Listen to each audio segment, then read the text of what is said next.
नमस्कार, मैं हूं नीरू और आप देख रहे हैं हमारी खास पेशकश टीवी 9 पर। आज हम आपको दिखाएंगे एक बहुत ही खास स्टैचू ऑफ इक्वालिटी के बारे में पूरी तमाम जानकारियां।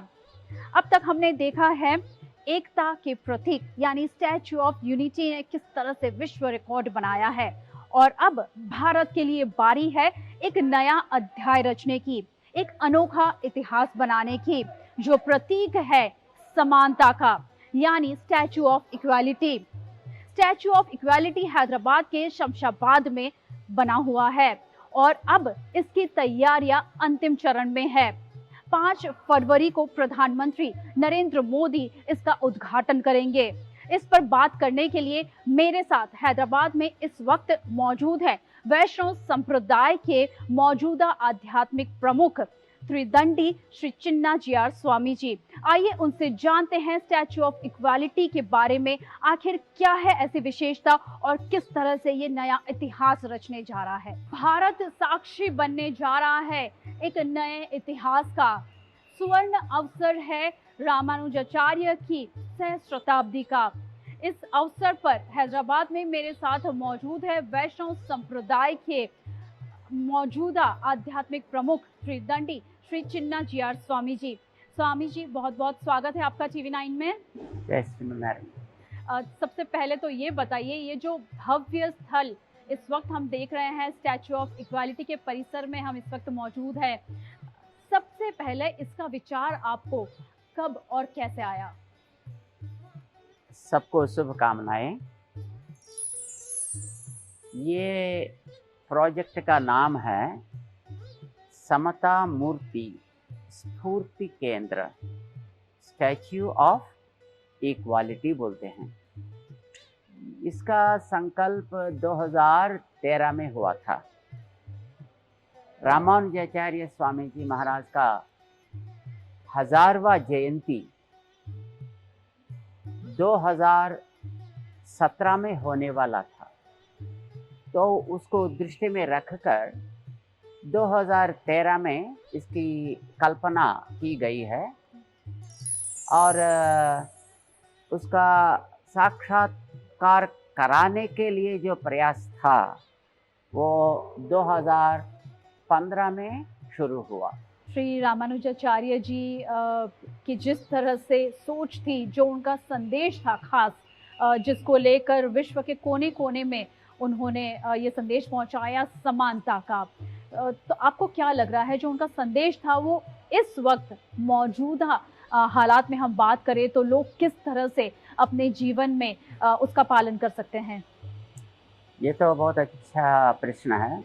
रामानुजाचार्य स्वामी जी का जो संदेश था, जिसको हम बोलते हैं समता संदेश, ये 1000 साल पहले उन्होंने उद्घोषण किया। 1000 साल अभी हुआ है, आगे और कई हजारों साल तक ये संदेश जो है समता का, ये तो सजीव ही रहेगा। सुनते हैं अपन इतिहास में, फिर बाद में रावण था, वो भी अहंकार का एक प्रतिरूप था, और बाद में कंस था एक और प्रतिरूप, शिशुपाल था और एक प्रतिरूप। इतिहास में जो आजकल का इतिहास हम देखेंगे, उस समय में भी कुछ लोग ऐसे थे जो बाहर से आए हैं, जो जिसको हिटलर बोलते हैं, वो भी अहंकार के प्रतिरूप थे, परंतु उस अहंकार आग से वो ही स्वयं खत्म हो गए थे। तो रामानुजाचार्य स्वामी जी ने ये अहंकार जो होता है, मद बोलते हैं जिसको, विद्या मदम धन मदम, मदम अभिजन से होता है ना, लोगों से, और अपने अधिकार से भी एक मद होता है। तो ऐसी मद का परिणाम लोगों को सताना नहीं होना चाहिए। जिसका धन होता है वो निर्धन को कुछ सहायता करने के लिए होना चाहिए। जो विद्यावान बनता है, जो विद्या विहीन होता है, उनको उद्धार करने के लिए होना चाहिए। जिसके पास बल होता है वो दुर्बल लोगों को ऊपर लाने के लिए उनकी शक्ति की प्रयोग करना चाहिए। जी बिल्कुल, ये जो ख़ास आपने बात कही है 1033 इस बार जो है ये समारोह है सहस्त्रशताब्दी समारोह है ख़ास करके हज़ारों साल पहले उन्होंने जिस तरह के उपदेश दिए, जो संदेश दिए जिस तरह का उनका मार्गदर्शन रहा है, इतने हज़ारों वर्षों बाद भी आज आप उसी उनके उपदेशों को जो लोगों तक पहुँचा रहे हैं, आपने किस तरह से देखा है लोगों के जीवन में उनके उपदेशों ने बदलाव किया है, कितना स्ट्रॉन्ग बनाया है या उनकी लाइफ को कितना इम्प्रूव किया है? रामानुजाचार्य स्वामी जी 1017 में इस धरती को पावन किए थे अपने पदार्पण से। 120 साल वे इस धरती में चलते दर्शन दिए थे। बहुत कुछ कष्टों को उन्होंने सहन किया। जब वो कुछ परिवर्तन समाज में लाने के लिए चाहते थे, उस समय में उनको ही विष देकर ख़त्म करने के लिए भी लोग थे, सामान्य लोग नहीं। मंदिर में जब तीर्था लेने के लिए जाते हैं, चरणामृत लेने के लिए जाते हैं, तो चरणामृत में विष मिला के दिए। और वो तो सन्यासी थे, तो भिक्षा स्वीकार करना होती है। जब भिक्षा लेते थे, भिक्षा में विष मिला के दिए थे।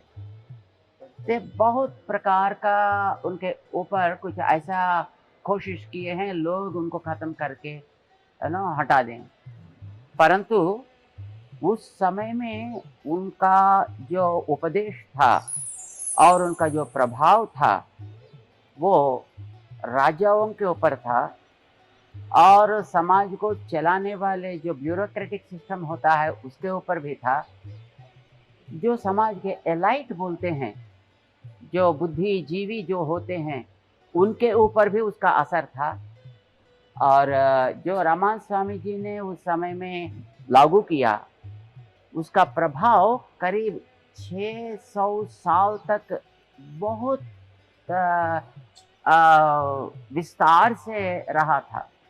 उत्तर, दक्षिण, पश्चिम, पूर्व, हर दिशाओं में वो अभी भी पालन करने वाले बहुत सारे लोग दुनिया में हर कोने में हैं। भारत में तो बहुत सारे जगहों में, जैसे अयोध्या जी है, वृंदावन है, मथुरा है, बिहार है, राजस्थान है, गुजरात है और कश्मीर है। दक्षिण में तो बोलने की ज़रूरत ही नहीं है, क्योंकि उनका प्रभाव तो बहुत कुछ है ही है। अभी तो थोड़ा अपने को आशा है, जो सरकार अब मौजूद है वो धर्म के बारे में, देश के बारे में, जनता के बारे में और अपना इतिहास की रक्षा के लिए कटिबद्ध होने के नाते थोड़ा आशा है कि रामानंद स्वामी जी की फिर वो उपदेश धारा फिर मजबूत बनेगी।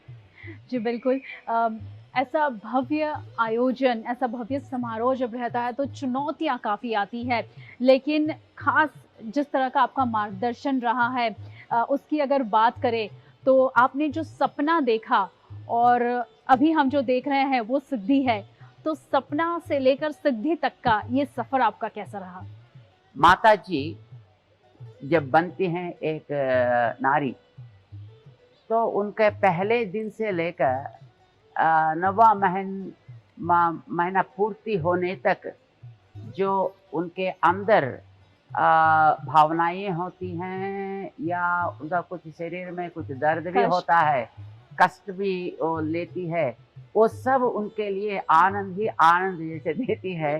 तो वैसे ही जब इसको कंसीव किया, एक प्रोजेक्ट को हमने संकल्प किया और संकल्प से अब तक करीब 9 साल हुआ, क्योंकि 2013 में इसके मन में संकल्प हुआ था। तो संकल्प से साकार तक जो यात्रा थी, तो ये तो बहुत एक अद्भुत अनोखा एक यात्रा थी। तो एक एक क्षण में जो भी हम इसका दर्शन करते थे इसमें, वो तो आश्चर्य ही लगता है, क्योंकि एक एक समय में कुछ बहुत कठिनाई होती है। ये काम होना है लेकिन ये असंभव है ऐसा लगता है, परंतु जब वो होने के लिए जो समय आता है उस समय में वो अचानक हो जाता था, कहाँ से कैसा होता पता नहीं लगता था।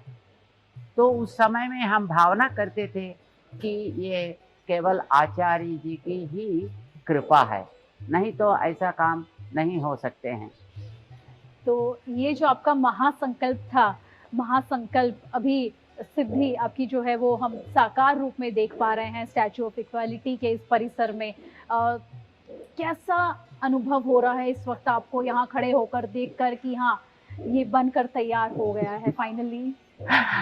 देखो, यदि करने वाले हम होते हैं तो उससे कुछ गर्व होता है। जब करने वाले वो बनता है, हम तो उसको एक इंस्ट्रूमेंट, एक परिकर बनते हैं। जब हम परिकर बनते हैं, परिकर को क्या होता है, परिकर तो उपयोग करने वाले का हाथ में वो हमेशा रहता है और चुपचाप वो जैसा चलाता है वैसा काम करते रहता है। रामानुजाचार्य जी के संदेश उपदेशों के बारे में हमने बात की, लेकिन स्टैच्यू ऑफ इक्वालिटी के इस परिसर की और क्या खास बातें हैं, इस बारे में भी हम स्वामी जी से बात करेंगे, लेकिन एक छोटे से ब्रेक के बाद।